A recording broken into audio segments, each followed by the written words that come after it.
What's up homies? I'm Ryan Perez, BSE 3B. I'm back again for another video. In this video, you and I will learn this program and installment of Arduino and 7 segments display. But wait, there's a twist where we are adding an IR controlled by remote control.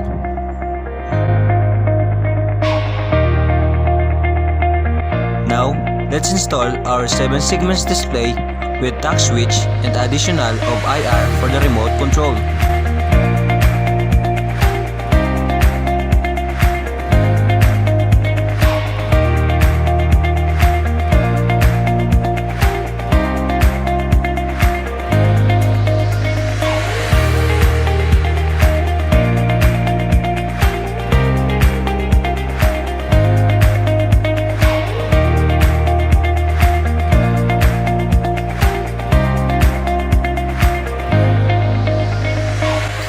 Installation of IR, we can see that it has a 3 leg. The first leg is for the ground, and the second is for the positive line, and last will be the data of IR that connected to the pin 12.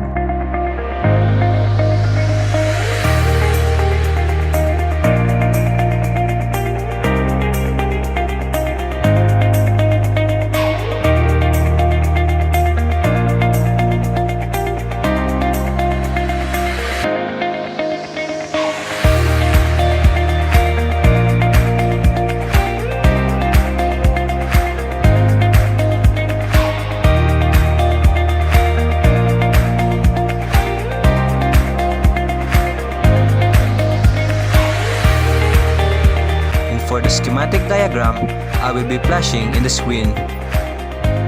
Now, let's program our remote control. Based on the given program codes by our professor, let's point out our remote control to the IR so it can detect the given code of the remote control we are using. For our program, we will be using the volume up and down as a count up and count down.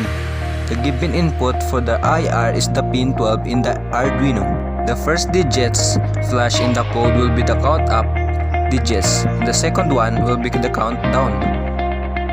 Next will be the program on how we control the 7 segments display with 2 tack switch and an IR controlled by Arduino. The 29 and 00 will be the up and down count for our 7 segments display.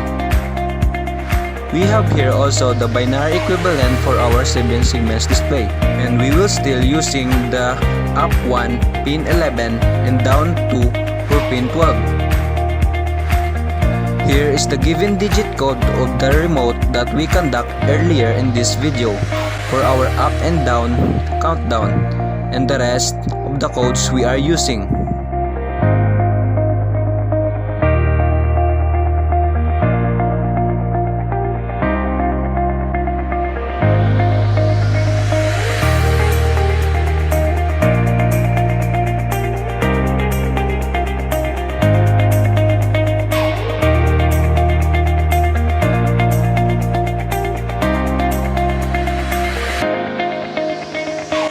After we run our program, let's test first the tack switch for count up and count down.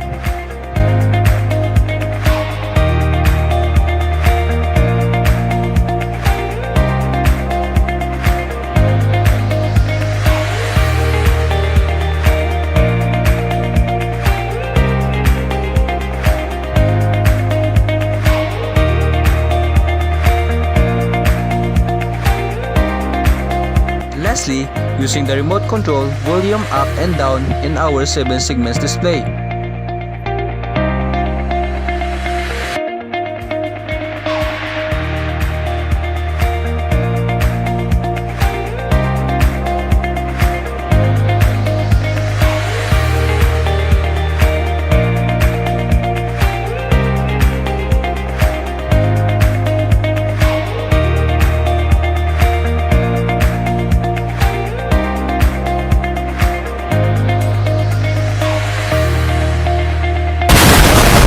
Bam! That's all. Thank you. Subscribe.